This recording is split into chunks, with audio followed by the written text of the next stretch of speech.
வணக்கம் தோழர்களே, நான் சுந்தரவள்ளி. தமிழ்நாடே அல்லோகலப்பட்டுக்கிட்டு இருக்கு.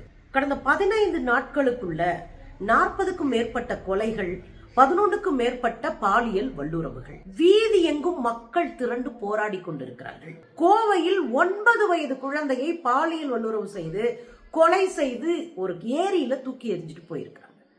மக்கள் அதிர்ச்சியில உறைஞ்சது மட்டும் இல்ல, ரோட்ல வந்து விடிய விடிய விடிய போராட்டத்தை நடத்தி இருக்கிறார்கள். எதுக்குமே வாய் திறக்காம விஜய் இருக்கிறார். என்ன நடக்குது தோழர்களே?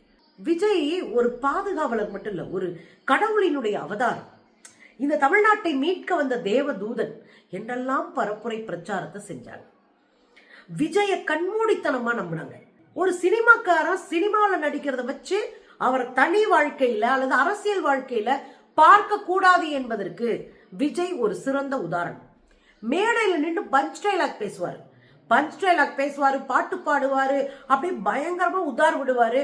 முதலமைச்சரா மக்கள் நம்பி ஓட்டு போட்ட பிறகு இத்தனை கொலைகள் நடந்திருக்கு, இத்தனை பாலியல் வல்லுறவு நடந்திருக்கு, குழந்தைகள் கொலை செய்யப்பட்டிருக்கிறாங்க, சிறுவர்கள் ஒருவர் அடிச்சு கொண்டு புதைக்கிற கேடுகட்டத்தனம் நடந்துட்டு இருக்கு. வாயத்திற்கலைய விஜய் என்ன பேசுனீங்க தேர்தலுக்கு முன்னாடி பாருங்க.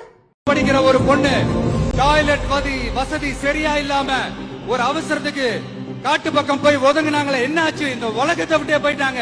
அதுக்கு என்ன பதில் சொல்ல போறீங்க? இந்த பிள்ளைங்களை உங்களால திருப்பி கொடுக்க முடியுமா சார்? தேர்தலுக்கு முன்னாடி என்ன சொன்னாரு? நீங்க ஒழுங்கா ஆட்சி செய்திருந்தால் இந்த பிரச்சனை வந்திருக்குமா? வீட்டுல இருக்கிற பெண்கள், பள்ளிக்கூடத்துக்கு போற பெண்கள், குழந்தைகள் அத்தனை பேரும் பாதுகாப்பு இல்லாம இருக்கிறாங்க. நீங்க இங்க சென்னையில அண்ணா பல்கலைக்கழகத்துல ஒரு குழந்தைக்கு பாலியல் வல்லுறவு நடந்தது. அதே மாதிரி தூத்துக்குடியில, அதே மாதிரி கோயம்புத்தூர்ல இது நடந்த போது உடனடியாக அரசு பதில் சொன்னது. முதல் வேளை பதில் சொன்னாங்க. இது நடந்திருக்க கூடாது, இத பொறுப்பேற்கிறோம், இதுக்கு என்ன பண்ணணும்னு களத்துல இறங்கினாங்க. ஆனா சத்தமே இல்லாம எனக்கு என்னான்னு உட்கார்ந்துருக்கா ஒருத்தன். எதுவுமே பேசல, வாய் திறக்கல. உண்மையில மனசு அப்படியே ரொம்ப நொந்து போய் பேசுறேன் நான். சினிமா இல்லை அரசியல். அரசியல் மக்களை பாதுகாக்க வேண்டிய ஒரு முக்கியமான இடம். அதை அந்தர சிந்தனையாக்கி ஒரு சினிமா கூத்தாக்கி தூக்கி வெளியே போட்டீங்க மக்கள் எல்லாரும். இன்னைக்கு கேட்க நாதி இல்லை, யாருக்கிட்ட கேட்கறதுன்னு தெரியல. ஏன்னா விஜய்க்கு எப்பயுமே காது கேட்காது. 41 பேர் படுகொலை செஞ்சுட்டு நாடகம் போட்ட ஒருத்தர் தான் விஜய். நாடகம் போட்டவர். அவங்களுக்கே 20 லட்சம் ரூபாய் கொடுத்து வாயடைச்சு காலில் விழுந்து அவங்களே நம்ப வச்ச ஒரு கொடூரமான கார்பரேட் கிரிமினல் தான் விஜய். இன்னைக்கு அதான் நடந்துட்டு. இவ்வளவு பேச்சு பேசினாரே எதிர்கட்சி அப்படி இப்படின்னு. சட்டமன்றத்துல பேசினாரு. சட்டமன்றத்துல இந்த தவறை எப்படி சரி பண்ணணும் சட்டத்தை ஏற்றினார். பெண் குழந்தைகளை ஃபாலோ பண்ணா அவங்களுக்கு 4 வருஷம் தண்டனை. பெண் குழந்தைகளை இப்படி பண்ணக்கூடாது, சைபர் கிரைம்ல இது பண்ணக்கூடாது.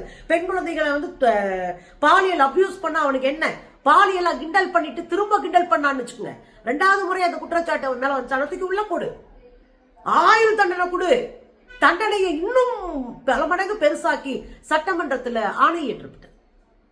இங்க சத்தமே இல்லையே. இதெல்லாம் நமக்கு தெரியாதனாலதான் சட்ட ஒழுங்குன்னு இந்த சினிமா நடிகர் மேடையில உட்கார்ந்து பேசின பஞ்ச் டைலாக்ல ஏமாந்து போய் கோட்டை விட்டுட்டு உட்கார்ந்துருக்கும். குழந்தைங்க வெளியே விட முடியல. இன்னைக்கு சம்பவம் நடந்திருக்குல கோவையில, ஒரு 9 வயது குழந்தை 5ஆவது படிச்சிட்டு இருக்கு. இந்த லீவ்ல விளையாண்டுட்டு இருக்கு, வீதியில விளையாண்டுட்டு இருக்கு. யாரோ 2 பேர் வந்து கூப்பிடுறாங்க, தெரிஞ்சவங்களதான் நிச்சயமா இருக்கும். அது அவங்க அப்பாவுடைய நண்பர்கள் என்று பேசப்படுறாங்க. இப்ப 2 பேரும் அரெஸ்ட் பண்ணப்பட்டிருக்கிறாங்க. 2 நாளா குழந்தைய காணோம். 2 நாளா தேடிட்டு இருக்கிறாங்க. அந்த குழந்தை எங்க இருக்குன்னே தெரியல. வீட்டு முன்னாடி விளையாண்டுட்டு இருந்த குழந்தை, அவங்க ஒரு கூலி தொழிலாளியோட குழந்தை.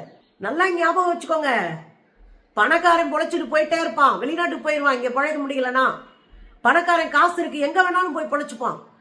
அவனுக்கு எங்க வேணாலும் வாழ்றதுக்கு அவனால முடியும். ஆனா நம்ம அன்றாடங்காச்சிங்க கூலி வேலை பார்த்து தான் கஞ்சி குடிக்கணும்.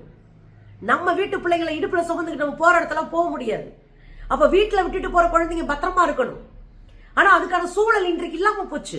வெறும் 15 நாள்ல சட்ட ஒழுங்க சீரழிச்சு வச்சிருக்கு. இந்த குரூப் சீரழிச்சு வச்சிருக்கு. அந்த 9 வயசு குழந்தை வீட்டு முன்னாடி விளையாண்டுட்டு இருந்த குழந்தை காணா. யாரோ 2 பேர் 2 வீலர்ல ஏத்திட்டு போறாங்க சொல்றாங்க. ஊரா தேடுறானுங்க.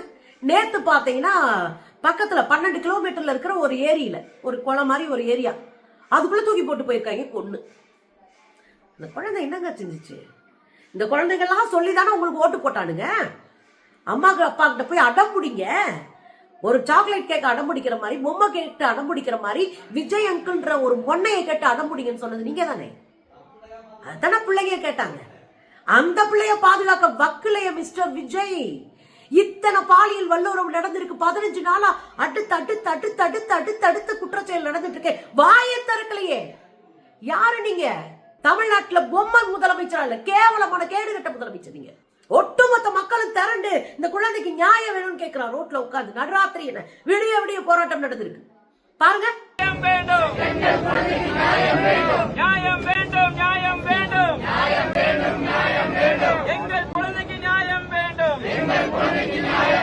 பாத்தீங்கல்ல, நடுராத்திரி எல்லா மக்களும் திரண்டு உட்கார்ந்து இருக்காங்கன்னா என்ன அர்த்தம்?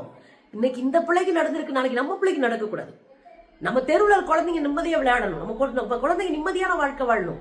அந்த அச்சத்துல, பயத்துல, அந்த உள்ளூர் அந்த உறுத்தல் ஒண்ணு இருக்கும் பாருங்க. இவனுக்கு ஓட்டு போட்டோமே அப்படின்னு இந்த உறுத்தல்ல வந்து மக்கள் உட்கார்ந்து இருக்கிறாங்க. பதிலே இந்த நிமிஷம் வரைக்கும், நேத்துல இருந்து ராத்திரி முழுக்க போராட்டம் பண்ணிருக்காரு. ஒரு வார்த்தை டிவி சேனல்ல பேசிருக்காரா? ஒரு அறிக்கை வெளியிட்டு இருக்கிறாரா? நானும் தேடி தேடி பாக்குறேன், எங்கேயாவது வாய் திறக்குமா அந்த பீஸ்ன்னு. திறக்கலையேங்க. தப்பு பண்ணிட்டோங்க. தப்பு பண்ணிட்டோம் நான் சொல்ல மாட்டேன், தப்பு பண்ணிட்டீங்க. நான் கரெக்டா இருந்தேன் அரசியலா. தப்பு பண்ணிட்டீங்க. மோசமான ஒரு சூழ்நிலையில தமிழ்நாட்டை கொண்டு வந்து நிப்பாட்டிவிட்டீங்க. எனக்கு தெரியாமலே கேட்கிறேன். 2 நாளா உட்கார்ந்து அந்த மக்கள் போராட்டம் நடத்தினது பூரா நள்ளிரவு விடிய விடிய உட்கார்ந்து போராட்டம் நடத்துறாங்களே. அண்ணா பல்கலைக்கழக பெண்ணுக்கு பாலியல் வல்லுறவுனே இங்க ஒரு கோஷ்டி வந்து உருண்டதே.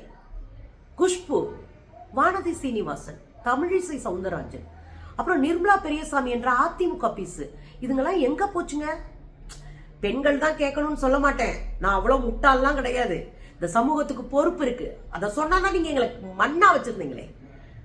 ஒரு பாலியல் வல்லுறவு வந்துச்சுன்னா வெறும் அரசாங்கம் பொறுப்பு இல்ல, மக்களும் பொறுப்பேற்கணும். இது நடக்காம என்ன பண்ணணும்னு 1000 முறை கத்துனமே. அன்னைக்கு நீங்க என்ன பண்ணீங்க? உங்களுக்கு அரசியல் ஆதாயம் வேணும். எங்க அக்கா குஷ்பு கண்ணகி வேஷம் போட்டு மதுரைக்கே வந்துட்டாங்க. கண்ணகி வேஷம் போட்டு மதுரைக்கு வந்து அவ்வளவு அலப்பற. எங்க அக்கா தமிழிசை உருண்டாங்க தெருவுல அண்ணா பல்கலைக்கழகத்துக்கு முன்னாடி.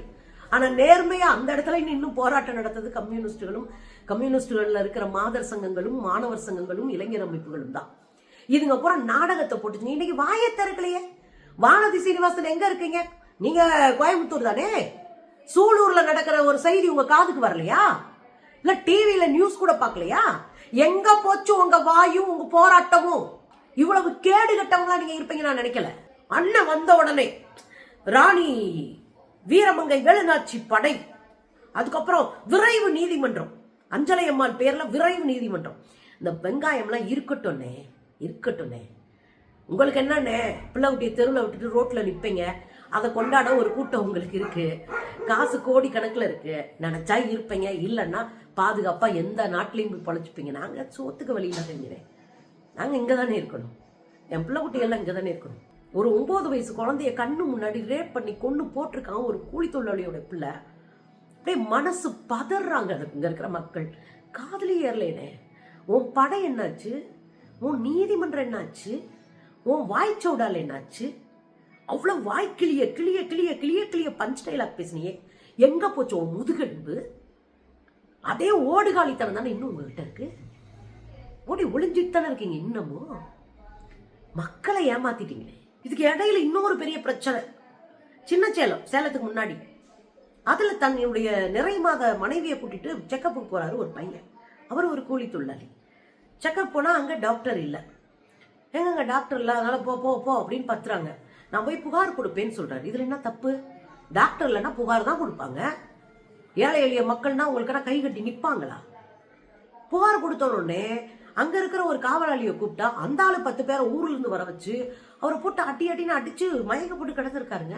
இதுல இன்னொன்னு, நம்ம வீடியோ போட நமக்கு திரும்ப ஸ்ட்ரைக் அடிச்சிட்டு இருக்காங்க. நம்ம சேனலை தூக்குறதுக்கு வேலை பாக்குறாங்க. ஏன்னா அவங்களால பாதுகாப்பா இருக்க முடியல. நம்ம கேள்வி கேட்கிறோம், சேனலை தூக்குறதுக்கு எல்லா வேலையும் பாக்குறாங்க. நீ தூக்கி பாருடா, நாங்க வேலை பார்ப்போம். எத்தனை முடக்கம் வந்தாலும் நாங்க வேலை பார்ப்போம். பாப்பா பாதிக்கப்பட்டாங்கல்ல, கொலை செய்யப்பட்டாங்கல்ல, அந்த இடத்துக்கு தாவேகாவினுடைய எம்எல்ஏ போறாங்க. தாவேகா எம்எல்ஏ போன உடனே மக்கள் முற்றுகையிட்டாங்க, சுத்திக்கிட்டு கேள்வி கேட்கறாங்க. கேட்பாங்க, ஓட்டு போட்டவங்க கேட்கறதுக்கு பேரு தான் ஜனநாயகம். கேள்வியே கேட்காம கையை கட்டி உங்களுக்கு முன்னாடி நிப்போமா? இது என்ன கரூரில் நடந்த 41 சம்பவம் நினைச்சிட்டு இருக்கியா? இது பதவி வைக்கிற பாலியல் வல்லுறவு. அப்ப கேள்வி கேட்பாங்க. ஏன் இதுக்கு முன்னாடி நடந்த பாலியல் வல்லுறவு கேஸ் தூத்துக்குடியில கேட்க போறப்ப கனிமொழியை நிக்க வச்சு கேள்வி கேட்டப்ப அவங்க என்ன சொன்னாங்க? எவ்வளவு மரியாதை அந்த மக்கள்கிட்ட பேசினாங்க. இதை சரி பண்ணுவதற்கு என்னன்னு சொல்லி பேசினாங்க. அந்த வீட்டுக்குள்ள போய் அவங்க கேள்விக்கு அவங்களுக்கு ஆறுதல் சொல்லிட்டு என்ன பண்ணுவோன்னு உடனடியா 1700 சிசிடிவி கேமரா ஃபுட்டேஜஸ் எடுத்து எடுத்து எடுத்து தேடி இன்னைக்கு தூத்துக்குடியில பல லட்சம் கேமராக்கள் பொருத்தப்பட்டிருக்கு. அதுக்கு பிறகு அங்க இந்த குற்றம் நடக்காம பாக்குறதுக்கு என்ன வேலைன்னு தனி படைய ஆரம்பிச்சாங்க. அதுக்கு பிறகு ஸ்டிக்கர் ஓட்ட தெரிஞ்சிச்சுல உங்களுக்கு. நாங்க வந்த பிறகுதான் ஆரம்பிச்சோம், நாங்க வந்த பிறகு சிசிடிவி வச்சோன்னு பொய் பிரச்சாரம் பண்ணி ஸ்டிக்கர் ஓட்டுனீங்களா? வெக்கமான சூடு சொன்னலாம இந்த எம்எல்ஏவை முற்றுகையிடுறாங்க, கேள்வி கேட்கிறாங்க. முதல்ல பேசாம இருங்க, நீங்க பேசாம பேச விடுங்க, அப்பதானே பதில் சொல்ல முடியும்னு கூட இருக்கிற ஒரு தற்குறி கத்துறான். போட்டு பழந்திருக்க வேணாம் பாருங்க.